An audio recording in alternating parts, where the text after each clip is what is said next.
All right, let's jump into it. Oh yeah, it's 10:39. It's not the time now.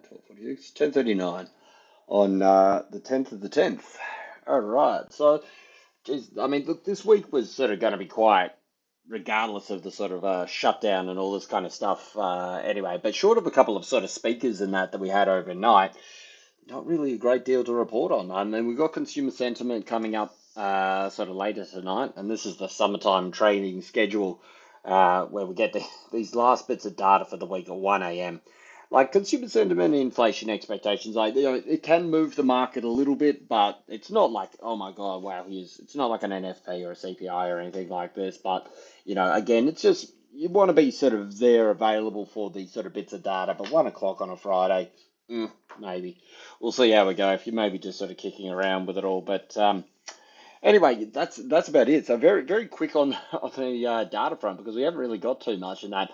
I did see a couple of comments from one of these Fed speakers, this bar guy here, middle of the night, and basically sort of like you're getting these sort of speakers coming. So Bowman and I think was it Miller the other one, and obviously no Miran, Bowman, and Waller. That's it. They're the sort of three more dovish kind of sort of members of the FOMC. So generally, when they're sort of speaking, you're seeing sort of US dollar potentially weaken up a little bit because they're touting more the idea that inflation isn't an issue and that sort of like jobs is really where the focus needs to be. And of course, we know that sort of like the reaction, or the not the reaction, but the sort of the mechanism in which the Fed would deal with jobs being the issue would be to cut rates. So it's a bit more of, again, that dovish leaning sort of stuff. But equally goes the same on the other side for, the other guys in that Gobbler or whatever his name is. And in this case, it was this bar guy. And he was sort of saying, hey, look, we've got to be cautious. We can't, sort of just rule out inflation risks and that and sort of say that hey look it's not an issue and not a factor in that, which again sort of when you're considering inflation, well the sort of lever so to speak of what the Fed can pull and the basically the reaction in the way that they deal with that is obviously the complete opposite to what they would be if jobs is the more prevalent sort of mandate that they're dealing with. So I mean if inflation's running high, you're not going to cut. Like you're not necessarily, they're not in a sort of, they are in more of a sort of easing cycle like the rest of the world. But the aim with these guys at the moment, or the aim with us while we're looking at the market, is to sort of go, are they going to cut? How much are they going to cut? When are they going to cut? And are they on the other side going to hold and slow down that sort of cutting cycle because they don't want to exacerbate inflation? And of course, all this is made it a lot more difficult at the moment because the US is still shut down, and so we can't get any of that jobs data out. So yeah, we're just a little bit left in the dark there. Anyway, that's about it for news on the front there. We've got DXY to sort of start off with. Now, I've already sort of updated this a little bit because obviously the price hasn't made it up to this level here. But my sort of feelings are with this that obviously, look, we had this nice break, come through here, back test, yada yada. I've covered this the whole sort of way through with it all. Yesterday, it's really respecting these 4 hour support resistance lines. Obviously, I've swapped this to a support now because it was a resistance. But as you can see, it really came up, clipped into that level, came back down, retested. I've actually updated this. I think I had that a little bit higher there at these previous highs. But more or less, just that move yesterday in Asia, which was basically like I said, look, I'm looking for just a little bit of a sort of a dollar pullback. It's sort of like before, it's like a dollar strength buy, dip buying kind of sort of situation. And realistically, I mean, hindsight's always beautiful to see it, but you move up, all it did was consolidate. And that little pullback down in Asia, that's fine. That gave us the ability to sort of load up with some sort of Aussie shorts and obviously bang sort of US dollar. And I'm aware that Aussie isn't part of the DXY, of course, but and I've covered it 1,000 times. If you don't get how it can be applied to this, well, that's okay. Not my issue. Anyway, point is that we've had the deep correction, little bit of a pullback, consolidation. So you got to think that look, the general theme with the US dollar has been super weak. It's rubbish. Going to 94, yada yada. Whole year, everybody's been right. Now it's starting to sort of show a little bit of signs of life in that. Look, we've had parts like this before. Look, we consolidated, bang, broke up high, and then obviously got slapped down. So it's not like, oh, completely game over change. No. But what we can sort of take away is that one, it is respecting these sort of 4 hour support lines, which were resistance at the time. And then once it broke through, bang, move to the next one. So what we could probably expect is most likely a continuation of this move and probably targeting these D1 sort of daily resistance levels, because it's all very well that it stopped at this level here, but if you look at this on a daily, that's still very bullish. It's still got a little bit of room to move on the RSI. It's stopped in kind of no man's land. And that's a sort of nice expansion move up over there. And the reason I point out that sort of like it did these little deep corrections and all this kind of stuff is because I think this kind of like, people are still iffy about it. Deep correction, deep correction. They're like, see, failed again, failed again. And I think, there's only so many times you can get away with that before the market just goes, okay, look, I don't know if that's going to happen. And they just don't give them a chance to get off. So is in like, you shorted here or you shorted here. Now I think they're just really going to go bang and drive this up here. So I'd be looking for probably a completion of this move up to around 100. I mean, you got kind of the psychological level with DXY around 100 there. You've got that sort of daily resistance. You've got H4, sort of 4 hour resistance. So there's a big sort of barrier that will sort of come into effect should we get up over here. But the point is, do we sort of see this dribble off down here and then shoot up over here? Do we go move up and then come down? I'm probably looking more likely for a move up earlier and then probably a deeper kind of correction. Now, the correction could come, I've put this just as a 38, just mainly just to show the direction of how I want to sort of see this trade play out. But I think we could see a pullback at least to the 38 down here, which would be this previous resistance, which is now obviously a level of support.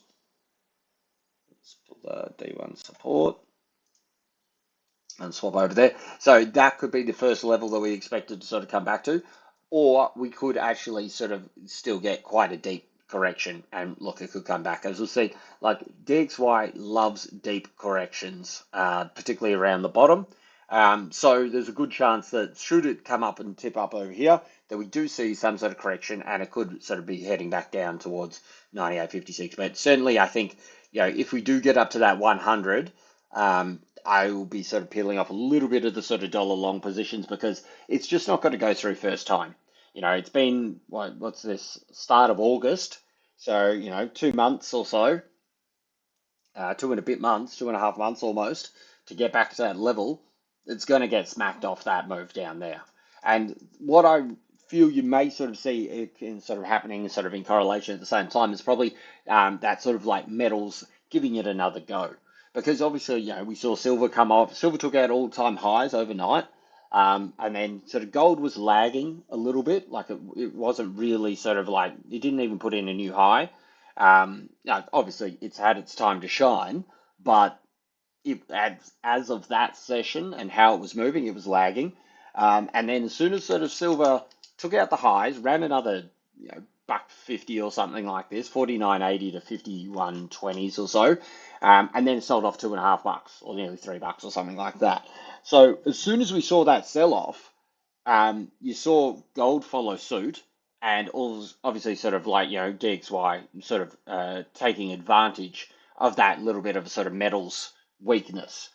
And so what that kind of tells me, or what I'm trying to take away from that is that correlation is coming back into effect. You got a lot of profit in sitting in both silver and gold in that metals market.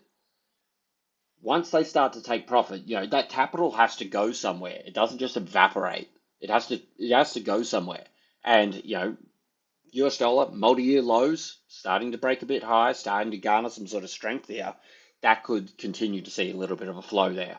So if we do see US dollar push up to the top side over here, could probably expect another little dip down in metals. That could be coming about the same time that maybe we test the lows, maybe test just underneath those overnight lows, shake out a couple more people, a couple more longs. But you got to think that the metals market has been so incredibly insatiable for the last 6-8 weeks or so, most of the year, but like last 6-8 weeks, obviously, particularly. there's a lot of die-hard people that are going to be buying that. So it's not just going to die in one go. Dying in one go would see DXY back up over here. I don't think that's going to happen. I think, DXY's probably most likely got an idea to sort of run up around this 100. That would give metals probably another dip lower, but then you probably see a sustained push and buy back into, gold and silver. If you've got a $4 discount on silver after one day, or $150 discount on gold after one day, that's a pretty good sort of option to sort of buy that to kind of see if you can run it up to the highs again. So if we do see sort of DXY push up here, see metals probably will attempt to take out the lows. But as we come into this level over here, I imagine you get some of the profit taking from here, and basically the flows come out of US dollar and back into the metals, and that'll give metals another little push uh, back towards the highs. I do think we've hit a medium-term high with those markets, but it obviously doesn't mean that it's just all going down in one straight line. You're going to see people sort of jump back in and sort of give that another go and try and sort of pump it up a little bit higher, even if it's an artificial pump up, just so they can sell and profit at higher levels there as well. But yeah, certainly I would say most likely it's got a little bit of a hurdle here. It's not a major zone, but this, obviously, it was a support.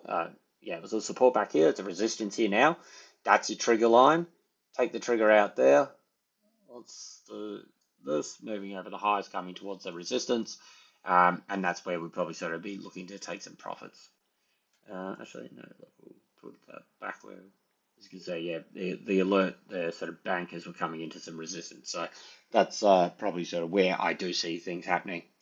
If we put it onto gold, so look, if you start on a daily with the gold, we actually had first signs of something more than just a sort of little blip of negative. Like we've had little pullbacks along here through the day, through this whole sort of move up here. This is on the daily. This is an engulfing bearish day, which generally has quite a sort of obviously bearish connotations to it, and means that we could definitely sort of use that as potential for a bit of a medium term high over here. So if you have a look on the 4 hour, this is the trade that I was looking at yesterday, and I said, look, under 4,000, we're going to see quite a sharp move. It came straight into price target as it did come under 4,000. So we saw that little rally up in Asia, kind of teased it a little bit, went right back up to test the all-time highs. Well, it lagged a little bit, as I said, sort of around silver. Silver was like up over here. But, sort of once it started to sell off, bang, it moved down. And we went from 40, 60 down to, what's that, 40, 44 or something. So 120 buck move. You know what I mean? Bang, straight down in a few hours. So came in and it's found support exactly in the zone, in the price target. That's fine.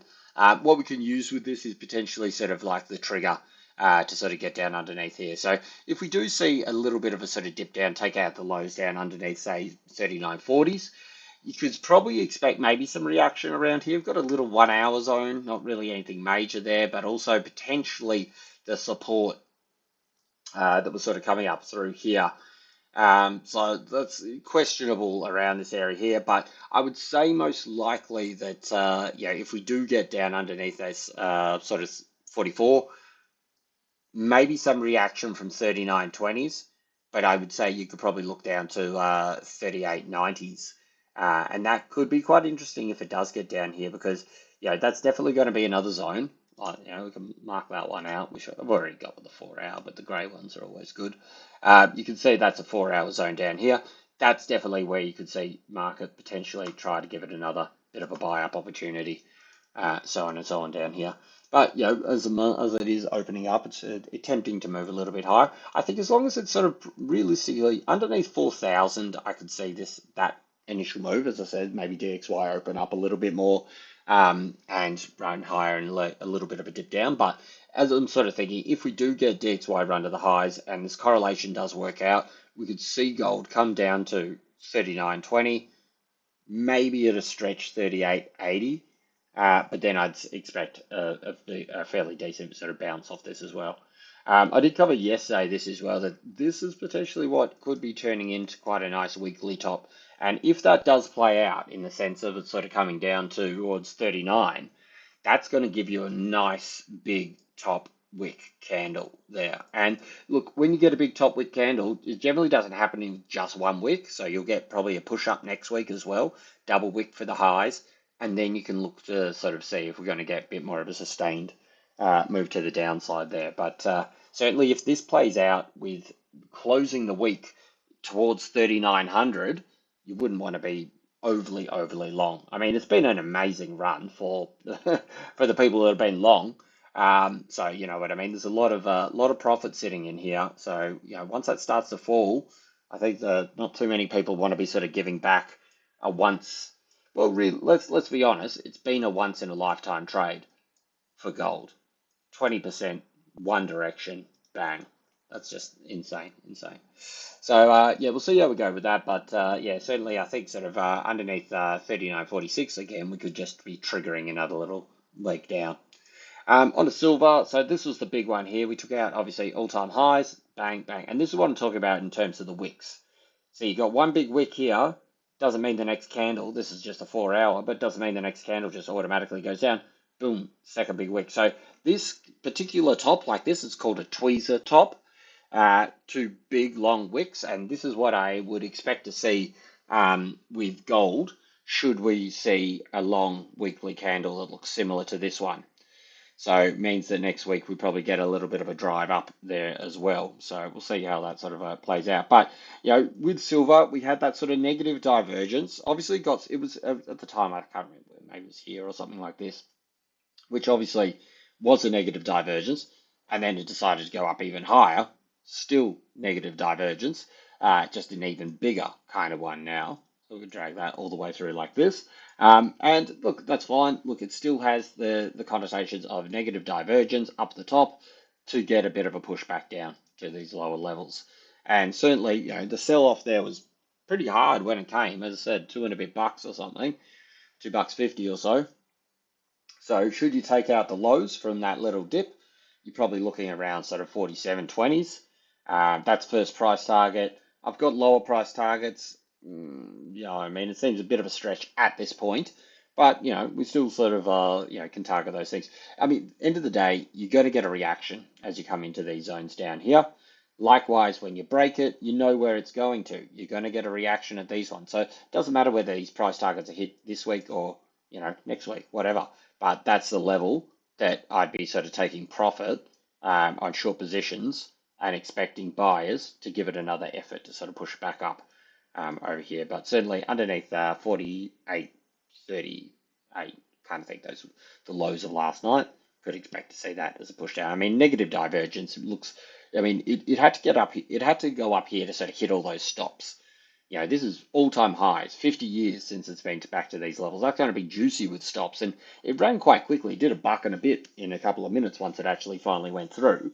That's fine. Taking out the stops, negative divergence, pincer top. You know, we call it a tweezer top or whatever you want to call it. So I think it's set up ready for a little bit of a extended move down here. These kind of moves are just going to, like, you know, if it comes back down here, it doesn't mean it's over, but it really means that people that were late to the party or have your technical stops here, or your technical stops here, they're going to get chopped out. And then you could see another effort up over here. But yeah, I still think we've got a little bit more downside to come. Aussie on the daily looks a bit better here because obviously tested outside this little range. It's been in for about a week or so. Went back up early, and this is what I was saying yesterday in Asia when I did the analysis. I said, look, that move up, that little sort of, you know, potential sort of short-term weakness of the US dollar is just a US dollar dip buying sort of event. And that's what we saw. Came down early, tested back up again, and then once metals started to come off, you know, and all that capital flowed into US dollar, well, Aussie just got pummeled, dropped a percent or so, I think. Yeah, a bit over 1% from highs to lows. So, you know, coming down here has sort of found itself a little bit of support, dancing around. It's a kind of odd time of the day. Wait till we get a little bit of volume in over the next hour or so. we should have a little bit of a clearer picture about what's going to happen with things.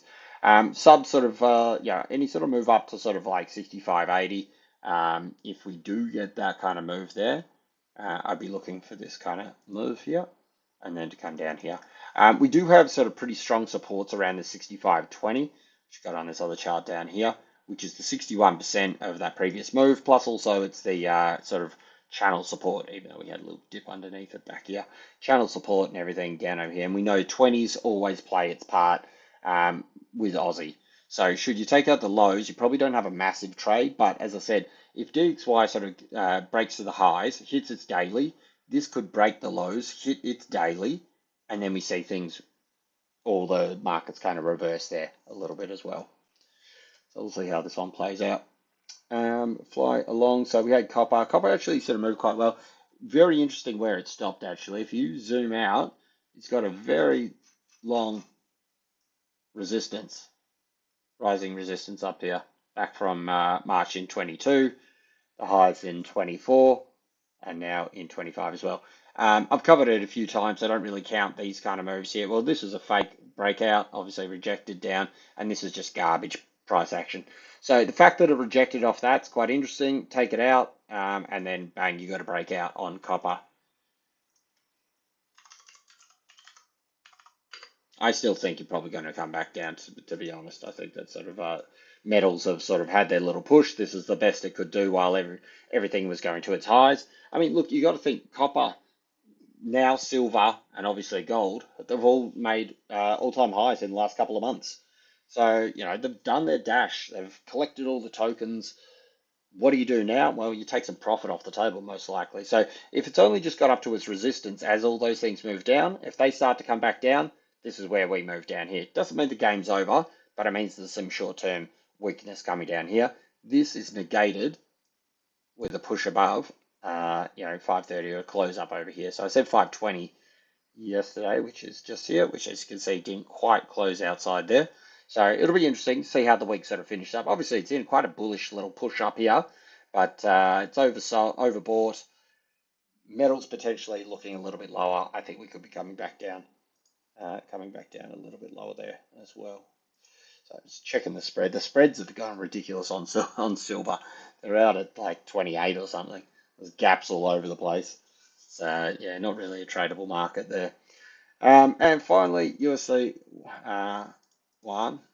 Look, it's a grinder. It's a grinder at best, but you know, bounced down here, shot down, bounced off this big long-term support. So it's not out of the woods yet. Underneath 711, I think it's probably looking pretty shoddy. But I still think that 715 has probably got a little bit of thing. It's looking pretty overbought here. It hasn't quite got through here, but if we do see a little bit of a push up, what we could potentially see is maybe a push to the highs while US dollar gets some buying. But if US dollar hits that 100, that DXY hits 100 and sells off, and this hasn't broken through these highs here, I think we could be going into a little bit of a consolidation patch through here to this effect. Probably be happy to say that that's probably the let's call this a zone because that's what it is. It's a zone there. That's probably where we could be looking to go. Look, I still think this is, I maintain sort of 7195 kind of thing. This is zone up over here as the price target, but obviously these things aren't going down without a fight. So we'll have to sort of see how it plays out, but I at least expect a little bit of an attempt up at that 715. But if it's unable to break through 715, by the time DXY hits 100, I imagine this to just sort of just go into a bit of a sideways consolidation through the zone here, which, you know, I mean, look at the price action that this thing does. I mean, it grinds. It doesn't do, like, yes, we've had some fast moves here, some fast moves there, but most of the time it's this. Very tight sideways range, re-rates, range, bang. So, look, it's working hard. It's coming off a big sort of, you know, weekly supports and everything, so it's definitely sort of set up for it. But, yeah, it's obviously just got to actually sort of confirm itself with the actual break higher. All right, that's it from me.